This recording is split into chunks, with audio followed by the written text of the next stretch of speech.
ఈయన దేవుణ్ణి ఎందుకు నమ్ముకున్నాడు అనేటువంటి ఆలోచన మనకు వస్తే, ఏదో ఒక మధ్యతరగతి కుటుంబంలో పుట్టినటువంటి వ్యక్తి అలా అలా తను తాను పెంచుకుంటూ వస్తే తెలియదు భగవంతుడు ఎక్కడ ఎలా తలుపు తిప్పుతాడో తెలియకుండా ఆయన తను ఎలా మలుపు తిప్పుకున్నాడంటే, ఈయన సినిమా యాక్టర్ ఏంటి, ఎవరితో మాట్లాడు, ఎటు పక్కన నిలబడతాడు, ఈయన సినిమా యాక్టర్ ఏంటి అని మనం అనుకుంటే, కాదురా నువ్వు సినిమా యాక్టర్ అయి తీరాలని చిరంజీవి గారు సురేఖ గారి ప్రోత్సాహంతో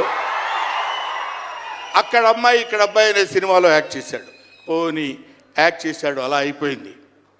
అయిపోయిన తర్వాత అంతటితో ఆగాడా, మళ్ళీ ఎందుకు తిరిగాడో ఈ పొలిటికల్ లైన్లో తిరిగాడు.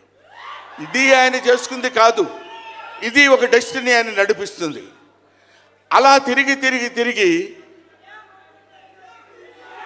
లేచిన కెరటం గొప్పది కాదు, పడి లేచిన కెరటం గొప్పది.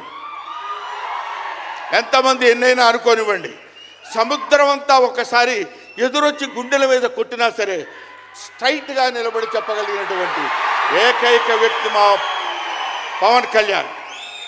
ఆ రాయి అలా నిలబడి ఉంటుందంతే, సముద్రం వచ్చి గుద్దుకొని వెనక్కి వెళ్ళిపోవాలి తప్ప అది కదలదు. అది ఆయన గొప్పతనం కాదు, దిస్ ఈజ్ ఆల్సో డెస్టినీ. ఆయన అలా రుచించబడ్డా అటువంటి వ్యక్తి ఇన్ని అవమానాలు, ఇన్ని భయంకరమైన సిచ్యువేషన్ అంతా తిరగబడి ఈయన మినిస్టరా, ఈయన డిప్యూటీ సీఎమ్మా, ఇది ఆయన గొప్పతనం కాదు. This is also destiny. ఇదంతా ఆయన నమ్ముకున్నటువంటి పరమేశ్వరుడు లిఖించినటువంటి ఒక అద్భుతమైనటువంటి సిచ్యువేషన్ అయింది.